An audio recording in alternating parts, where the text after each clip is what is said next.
My parents kicked me out at 17. You'll be back begging in a month, my mother smirked. My father slammed the door in my face. I got angry. I never looked back. But 9 years later, my phone was full of missed calls. They were begging me to pick up. I wasn't planning on ever sharing this story online, but after seeing some similar posts here, I figured maybe writing this all out might be therapeutic or something. Maybe someone else who's going through hell with their family might get something out of it. I don't know. Anyway, here goes. I'm Ryan, 26 now, but this story starts when I was 17, junior year of high school. I was never the perfect son my parents wanted. My dad worked at a manufacturing plant, and my mom was a receptionist. They weren't rich, but we were comfortable enough in our smallish town. They had this whole life planned out for me: get good grades, go to state university like my dad did, marry some nice girl from our neighborhood, have 2.5 kids, and basically live their version of the American dream. Only problem was, I hated school, not because I was dumb. I got decent grades when I tried, but I have ADHD, wasn't diagnosed until after all this went down, and sitting still for hours listening to teachers drone on about subjects I didn't care about was literal torture. What I did love was working with my hands, building stuff, fixing things. When I was 15, I spent a whole summer helping our neighbor, Mr. Thompson, renovate his garage, and it was the first time I felt like I was actually good at something. My parents hated it. Every time I talked about maybe going into construction or learning a trade, my mom would get this pinched look on her face, like I'd just told her I wanted to become a professional dumpster diver. My dad would lecture me about living up to my potential and how people like us don't work with their hands. Looking back, I think they were just obsessed with appearances. They wanted to brag to their friends about their son, the college graduate, not their son, the blue-collar worker. Things had been tense for months. I was working part-time at a local hardware store after school, saving up money because something in my gut told me I might need it. My grades were slipping because, honestly, I just stopped caring. Every dinner turned into an argument about college applications or my future or why I was throwing my life away. The breaking point came in April, about 6 weeks before graduation. I'd been accepted to state, my parents had basically filled out the application, but I'd also been looking into this trade program for construction. It was cheaper, shorter, and actually taught skills I was interested in. I'd gotten in, and they were offering me a partial scholarship based on this portfolio of projects I'd put together. I decided to tell my parents over dinner. Bad idea. As soon as I mentioned trade school, my dad threw his fork down so hard it bounced off the plate. My mom started crying, actually crying, like I'd told her I had 6 months to live or something. What followed was the worst fight we'd ever had. My dad called me ungrateful, said I was spitting in the face of all their sacrifices. My mom kept saying she was disappointed and couldn't understand where they went wrong with me. When I tried to explain why I was excited about the program, my dad cut me off and said something I'll never forget: "No son of mine is going to waste his life like that. If you're too stupid to see the opportunity you're throwing away, then maybe you're not the son we thought you were." I lost it. Told them I was sick of living my life to fulfill their dreams, that I was almost an adult and could make my own choices, that they never actually listened to what I wanted. We were all yelling at this point. It got ugly, really ugly. I said some things I'm not proud of. They said worse. Finally, my dad told me if I wasn't going to follow their rules and their plan, I could get out of their house. I think he expected me to back down. I didn't. I went upstairs, grabbed the emergency bag I'd already packed, told you I had a feeling, and stuffed in as many clothes as I could fit, grabbed my laptop, the cash I'd been saving, about $1,200, and my important documents that I'd already collected: birth certificate, social security card. Thank God for my paranoia. When I came downstairs with my bags, my parents looked shocked, like they couldn't believe I was actually leaving. My mom started in with, "You're making a huge mistake," and, "You think you know everything at 17. My dad just stood by the door with his arms crossed. As I walked out, my mom called after me, "You'll be back begging in a month. You have no idea how hard the real world is." She had this smirk on her face that just broke something. My dad didn't even look at me, just slammed the door as soon as I was out. I stood on our front lawn for a minute, just kind of numb. It was starting to rain, which felt appropriate. I remember thinking, well, this is some movie-level dramatic shit happening right now. Then I called my friend Jake, whose parents were actually decent humans. Those first few days were a blur. Jake's parents let me crash on their couch, but I knew it couldn't be permanent. I was still in school, trying to graduate, while figuring out where I was going to live, how I was going to eat, and basically how to be an adult overnight. I couldn't focus on anything, kept having these moments where I'd suddenly realize, holy shit, I'm homeless. I'd have panic attacks in the bathroom at school, But one thing kept me going: pure, stubborn anger. No way in hell was I going to prove my parents right by crawling back. Jake's mom helped me apply for emergency aid since I was technically an unaccompanied minor. The guidance counselor at school, one of the few adults who'd ever actually listened to me, helped me figure out what I needed to do to legally emancipate myself. I got more hours at my job and picked up a second one washing dishes at a local diner. The hardest part wasn't even the practical stuff. It was the emotional toll, seeing other kids with their normal families, hearing classmates complain about dumb arguments with their parents who still loved them at the end of the day, realizing that what my parents had done wasn't normal, that most parents don't kick their kid out for wanting to go to trade school instead of college, that the way they'd always made their love feel conditional wasn't how it was supposed to be. About 3 weeks after I left, my mom texted me, not to apologize or ask if I was okay, just, "When you're ready to apologize and accept our help with our conditions, you can come home." I didn't respond. A week later, my dad called and left a voicemail saying pretty much the same thing. They were so sure I'd fail that they were just waiting for me to come crawling back so they could say, "I told you so." I graduated high school while living on Jake's couch. My parents came to the ceremony, keeping up appearances, I guess. They tried to talk to me afterward, but I just walked away. I had nothing to say to them. By June, I'd saved enough to get a shitty apartment with 2 other guys. It was a dump, but it was the first place that was mine. I enrolled in that trade program, using my scholarship and working almost full-time to pay for it. It was exhausting, but every time I wanted to give up, I'd remember my mom's smirk and my dad's slammed door, and I'd find the energy to keep going. That first year on my own was the hardest thing I've ever done. I was lonely, scared, and constantly exhausted. There were nights I cried myself to sleep because I missed having a family, even my messed up one.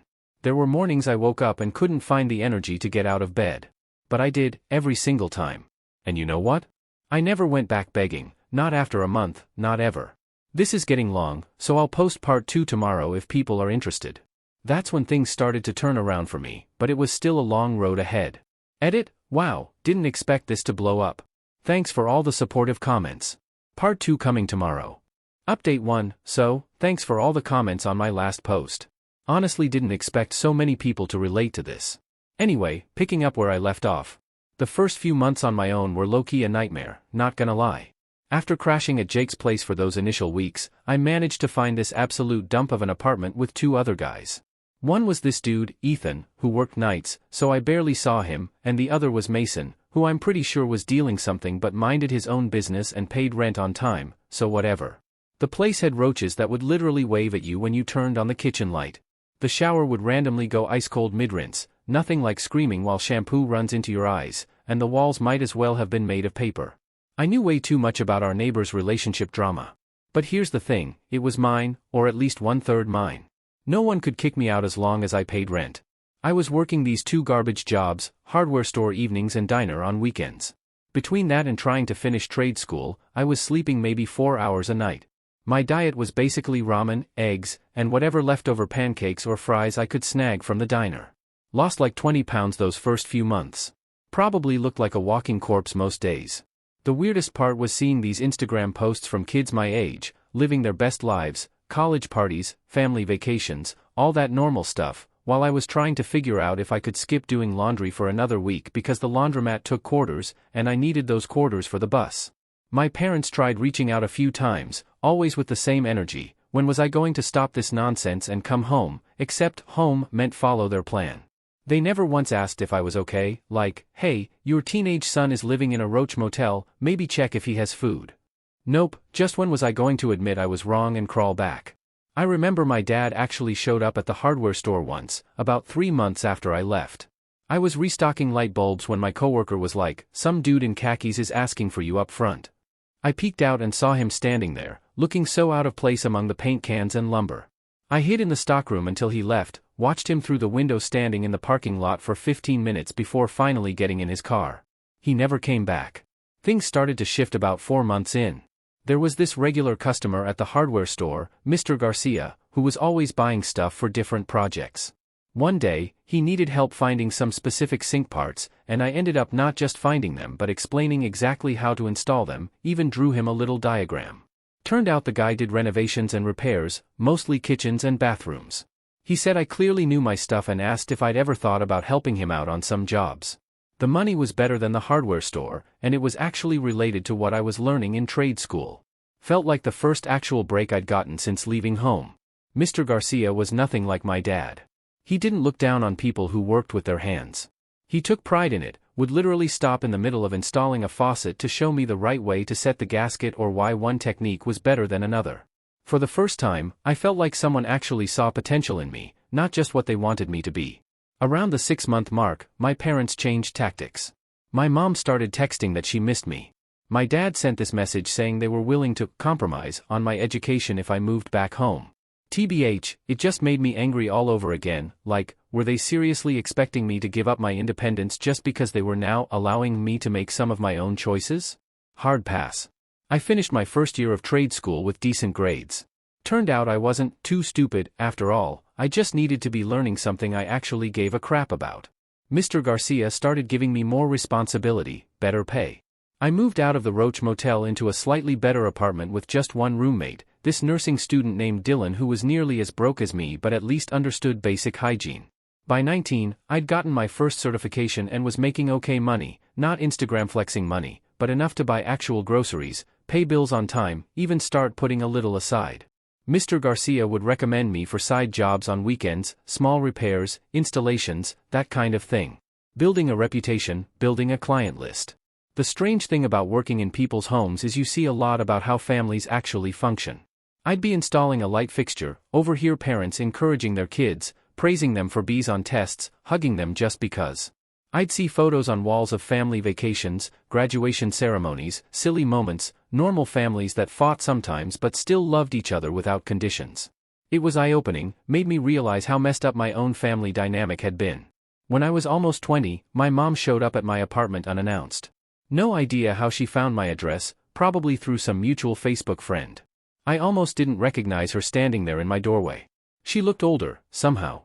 I let her in because, what else could I do? It was awkward as hell. She looked around my place with this expression, not quite disgust, but definitely like she was mentally cataloging all the ways my life was inferior to what she'd planned. Asked me these surface-level questions about what I was doing, how I was living, then got to the real reason for her visit. My dad had been passed over for a promotion, and they were struggling a bit financially. Wanted to know if I could help out.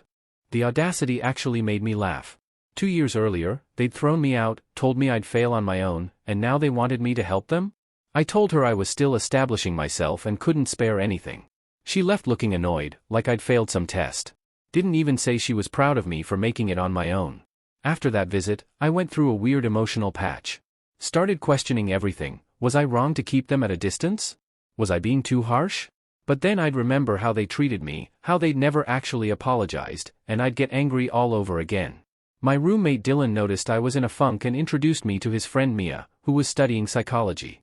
She became one of my closest friends and kind of helped me understand that what I'd been through was a form of emotional abuse, that the way my parents had always made their love conditional on me following their exact plan wasn't normal or healthy. Talking to her helped me work through some of my anger and start healing. By 21, I was doing well enough to move into my own place, just a small one-bedroom, nothing fancy, but all mine. No roommates, no parents, just me. The day I moved in, I sat on my secondhand IKEA couch and literally cried. Never thought I'd get this far when I was standing on that lawn with my bags at 17. Around this time, Mr. Garcia offered me more stable work with actual benefits, health insurance for the first time since I left home. He was getting more business and needed reliable help. It was a huge vote of confidence and, honestly, meant more to me than any approval from my parents ever had. Meanwhile, my parents kept trying to reconnect, but always on their terms. They'd invite me to holiday dinners but make pointed comments about my choices.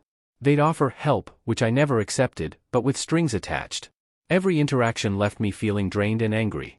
Eventually, I started limiting contact to occasional texts and maybe one visit a year. What they never seemed to understand was that I was actually building a decent life. It didn't look anything like what they'd planned for me, but it was good. I had work I enjoyed that paid the bills. I had friends who accepted me for who I was. I was building something real, something that was mine. By 23, I had completed additional certifications and was Mr. Garcia's go-to guy for certain types of projects. We worked well together, and he started talking about bigger opportunities down the road. That was also when I met Olivia. She needed some repairs done in her apartment, and Mr. Garcia sent me. Smart, funny, didn't take any of my nonsense. We started dating, and for the first time, I let someone really know me, all the baggage, all the history with my family. Instead of running for the hills, she got it. Her own parents weren't perfect, though nowhere near as controlling as mine, of course. When my parents heard I was seriously dating someone, they suddenly got very interested in my life again. Started following me on Instagram after years of ignoring my existence. Wanted to meet her, wanted to play happy families. I kept them at arm's length.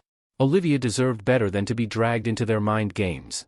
For years after being kicked out, I was in a stable situation, had my own place, was in a healthy relationship, and had built a life entirely on my own terms. My parents' prediction that I'd come crawling back within a month couldn't have been more wrong. But the story doesn't end there, because just when I thought I'd finally moved beyond their shadow, things were about to get complicated in ways I never saw coming. I'll post part 3 tomorrow. Things start to shift for both me and my parents in some unexpected ways. Update 2, hey, everyone, thanks for sticking with my story. The support means more than y'all know. So, continuing where I left off. By the time I was 24, life had settled into a rhythm that felt almost normal. I'd been bouncing from job to job, gradually building up experience and putting money aside whenever I could. Nothing glamorous, mostly grunt work, but it paid the bills and kept me moving forward. My apartment was this tiny studio with a kitchenette that barely fit a mini fridge and microwave, but it was mine. No roommates, no parents, just me and my secondhand furniture. So, I was scrolling through Facebook one night, yeah, I know, boomer app, LOL, when this notification popped up. My cousin, Chloe, had tagged me in a photo from some family gathering I obviously wasn't at. Didn't think much of it until I noticed my parents in the background. Mom was wearing this fake smile I knew all too well, and Dad was mid-sentence, probably telling one of his same 5 stories. But the weird thing? On the table next to them was this framed photo of me from my high school graduation. Like, what? These people kicked me out, barely reached out except when they wanted something, and now they're displaying my photo like we're some happy family? I called Chloe right away, and she was like, oh, yeah, they talk about you all the time, always telling everyone how proud they are of you. The audacity, I swear. It was like they were living in an alternate reality where they hadn't told me I'd be crawling back within a month. Anyway, around this time, I met Olivia, not in some romantic movie way. We were both in line at Target, it was taking forever, and we started bitching about self-checkout. She had this way of talking where she didn't filter anything, just raw thoughts straight from brain to mouth. We exchanged Instagram, started texting, and things just clicked. On our 3rd date, we ended up talking about families, and I opened up about my situation. Expected the usual awkward, that's rough, response, but instead, she told me about how her stepdad had been similar, not as extreme, but the same controlling vibe. She got it in a way most people didn't. That night, we stayed up till like 3 a.m. just talking, and for the first time, I didn't feel like my family drama was this dark secret I had to hide. A few months into dating Olivia, my water heater decided to die a dramatic death. Came home to find water seeping under my bathroom door. Had to shut off the main valve and spent 3 days taking ice-cold showers at the gym while waiting for my landlord to fix it. Olivia suggested I stay at her place, but I don't know, it felt too soon. That whole independent streak I developed was hard to shake. Around this time, my old high school friend Jake got engaged, and I was invited to the wedding. Hadn't seen most of these people in years, and TBH, I was nervous about what they'd think. Would they see me as the guy who failed, who didn't go to college, who disappeared? But when I showed up with Olivia, everyone was just normal. Asked what I was up to, seemed genuinely interested when I explained my jobs. No judgment, no comparisons to some imaginary life I should have had. Then came the awkward moment. Jake's mom, who'd let me crash on their couch right after I got kicked out, pulled me aside and told me my parents had been asking about me. Apparently, they'd run into her at the grocery store and spent 20 minutes fishing for information. Where was I living? What was I doing? Was I doing okay financially? That last one set off alarm bells. Sure enough, a week later, my mom texted out of nowhere, Ryan, your father and I are having a small gathering for Memorial Day. Would be lovely if you could come. Bring your friend if you'd like. Friend, not girlfriend, like she couldn't acknowledge Olivia was important to me. And the timing was suspicious, right after they'd been asking about my finances. I showed Olivia the text, and she just raised an eyebrow and said, so, they want something. I decided to go, partly curiosity, partly still seeking some closure I hadn't found. Olivia came with me for moral support, even though she was like, this has disaster written all over it, LOL. Walking into that house was surreal as hell.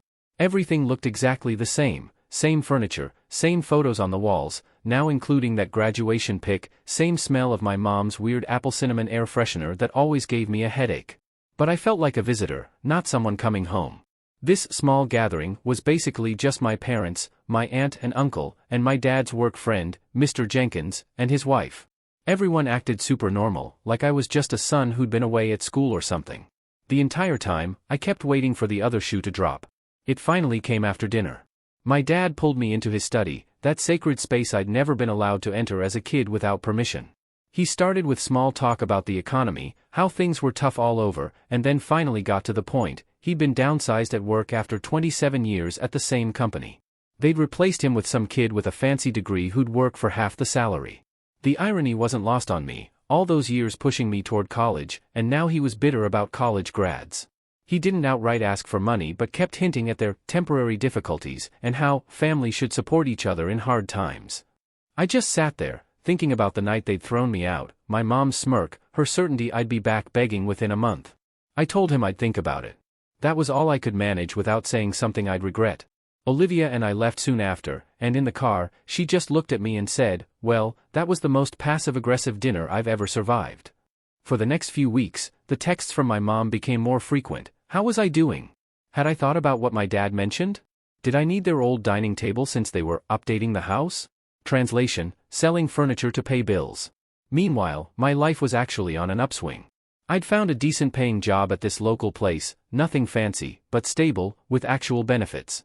Olivia and I were getting more serious, talking about maybe finding a bigger place together since my studio was basically a closet and her roommate was driving her nuts. Then came the Facebook post that changed everything. My mom wrote this long, dramatic post about hard times and trusting God's plan during unemployment. That was obviously a fishing expedition for sympathy and help. The comment section was full of relatives and church friends offering prayers and support. But what got me was the last paragraph: "We're so blessed to have our son Ryan supporting us through this trial. Family truly is everything." I nearly choked on my coffee. I hadn't agreed to anything, hadn't given them a dime, and here she was, publicly announcing that I was financially supporting them. The comments were all praising what a good son I was. I called her immediately, asked what the hell that post was about. She acted surprised by my anger, said she was just expressing gratitude for my emotional support and that people assumed the rest. But I knew exactly what she was doing, creating public pressure so I'd feel obligated to help. That night, Olivia found me making a spreadsheet of my finances, trying to figure out if I could afford to help them without derailing my own life. She sat down next to me, took my hand, and asked, "What would you tell a friend in your situation?" And that hit me hard. If someone told me their parents had kicked them out at 17, barely contacted them for years except when convenient, and were now expecting financial support, I'd tell them they didn't owe those people anything. So, I made a decision. I texted my mom that I wouldn't be providing financial support, that what they were going through was tough, but I was still building my own life, still recovering from being thrown out as a teenager. I suggested some local resources for job seekers and financial assistance, the same ones I'd had to use years ago. Her response was a single "okay," then silence for 3 weeks.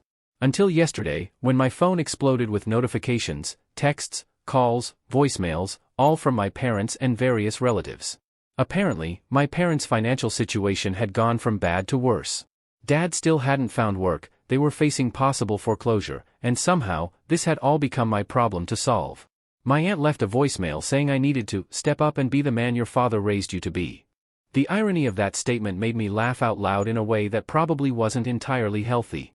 Olivia and I stayed up late talking about it, about boundaries and family and obligations, about the difference between forgiveness and forgetting, about what I could live with, both emotionally and financially. I still don't know exactly what I'm going to do. Part of me wants to help because, despite everything, they're still my parents. Another part remembers standing on that lawn with my bags, my mom's absolute certainty that I'd fail without them. The roles have completely reversed now, in a way neither of us could have imagined 9 years ago. I'm going to meet with them tomorrow, alone, at a coffee shop, neutral territory. I've got some conditions in mind if I do decide to help, and boundaries that will not be crossed again. Life's weird, guys. 9 years ago, they thought I couldn't survive a month without them. Now they're the ones who can't manage without me. Not sure if that's karma or just the universe's twisted sense of humor. I'll update after the meeting tomorrow. Thanks for reading all this and for the support. Final update: so, yesterday I left off with a bit of a cliffhanger. The day before the big meeting with investors, I got a frantic call from my mom. At first, I ignored it, TBH, I was way too busy prepping my presentation and dealing with last-minute stuff, but then she called 4 more times in a row.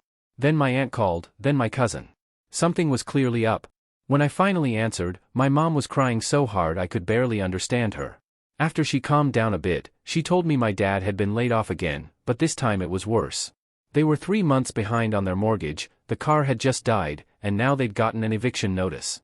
They had 2 weeks to come up with the money, or they'd lose the house. I sat there in my office, staring at the wall of awards and certifications I'd earned over the years, feeling nothing. No, that's not quite right, I felt annoyed. Annoyed that after everything, after 9 years, they were still pulling the same shit, still expecting me to drop everything and rescue them. And of course, the timing couldn't have been worse, right before the most important meeting of my career. I told my mom I'd call her back, hung up, and just sat there for a while. Olivia came in and immediately knew something was wrong. After I explained, she didn't tell me what to do, just asked how I wanted to handle it. That's one of the reasons I love her. So, I made a decision, I'd deal with my parents after the investor meeting. One crisis at a time. I turned my phone off, focused on my preparations, and tried to put family drama out of my mind. The meeting went well, surprisingly well. The investors were impressed with my portfolio and plans. They asked tough questions, but I'd prepared for them. By the end, they were talking about potentially backing not just this project but future ones too. It was literally everything I'd worked for since that rainy night when I'd stood on my parents' lawn with nowhere to go. When I turned my phone back on afterward, I had 27 missed calls, not just from my parents, but from aunts, uncles, cousins, even people I barely knew. My voicemail was full. My Facebook Messenger was blowing up. Apparently, my mom had mobilized the entire extended family to pressure me into helping them. I drove home feeling a weird mix of emotions, pride about the meeting, anger about my family's tactics, and this creeping sense of obligation I couldn't quite shake. When I walked in, Olivia was on the couch with her laptop, and she had this look on her face, part concern, part, "You're not going to believe this." Turns out, my mom had posted this long, dramatic thing on Facebook about how they were losing their home and how certain people, wonder who, had forgotten family comes first. She didn't name me directly, but everyone knew who she meant. Several relatives had commented with stuff like, "I'm sure Ryan will help when he sees this," and "Family is everything, he'll come through." I just stood there, reading these comments on Olivia's screen, feeling my blood pressure rise with each one. They were trying to publicly shame me into bailing them out. After everything they'd put me through, they still thought they had the right to manipulate me like this. I decided right then, enough was enough. I was done with the vague boundaries, the occasional help, the strained holiday visits. It was time to either fix this relationship for real or end it completely. I texted my parents, saying I'd meet them tomorrow at their house, just me, them, and 9 years of unresolved shit. That night, I barely slept, kept thinking about what I would say, what they might say back. Olivia held me and reminded me that, whatever happened, we had built a good life together, that no matter what went down with my parents, I had a family now, her, our friends, the people who'd actually been there. I drove to their house the next morning, feeling calmer than I expected. Their neighborhood hadn't changed much since I was a kid, but their house looked smaller, shabbier. The paint was peeling, the lawn needed mowing, the flower beds my mom used to obsess over were full of weeds. It was like seeing the physical manifestation of their decline. My dad answered the door. He'd aged so much in the past few years, thinner, grayer, shoulders permanently stooped, like he was carrying something heavy. He didn't say anything, just nodded and stepped aside to let me in. The inside was worse, cluttered, dusty, with that slight smell houses get when basic maintenance starts slipping. My mom was sitting at the kitchen table, eyes red from crying. When she saw me, she started with the whole, "Thank God you're here, we knew you'd help," routine, not even waiting to hear what I had to say. I cut her off and told them both to sit down. For once, I was going to talk, and they were going to listen. I laid it all out, how they'd thrown me out over wanting a different future than they'd planned, how they'd predicted I'd come crawling back within a month, how for years they'd only contacted me when they needed something, how they'd never once genuinely apologized or acknowledged how wrong they'd been. My dad tried to interrupt with the usual excuses. They were doing what they thought was best, I was being disrespectful, they had given me everything growing up. I just held up my hand and kept going. Told them about those first few months after they kicked me out, sleeping on couches, working multiple jobs, crying myself to sleep from exhaustion and loneliness, how I'd had to figure out basic adult stuff on my own because they decided their conditional love was more important than their actual child. My mom started crying again, saying they'd made mistakes but they were still my parents and family has to stick together. That's when I really lost it. Asked where this family sticks together attitude was when I was 17 and homeless. Pointed out that they only seemed to remember we were family when they needed my help, not when I needed theirs. The conversation went around in circles for a while. They'd apologize vaguely, then immediately follow it with justifications or turn it back on me, classic narcissist playbook. Eventually, I got tired of it and laid out my terms. 1. I would help them avoid foreclosure this one time, but after that, they needed to downsize to something they could actually afford. 2. They had to take down that manipulative Facebook post and tell everyone that they were working through their financial issues privately. 3. If they wanted any relationship with me going forward, we'd all start therapy together, not for reconciliation, necessarily, but for establishing honest communication and proper boundaries. 4. They needed to understand that my life, my relationship, my choices were mine. Any future support, emotional, financial, whatever, would depend on them respecting that. I expected arguments, guilt trips, the usual tactics. Instead, my dad just looked defeated, like he finally realized he had no cards left to play. My mom was harder to read, kept looking between me and my dad, like she was waiting for him to fix this somehow. Finally, they agreed to my terms, not enthusiastically, but they agreed. I wrote them a check for the mortgage back payments on the spot, not because I owed them, but because I wanted to close that chapter and move forward on my terms. As I was leaving, my dad followed me out to the porch. For a second, I thought he was going to try one more guilt trip.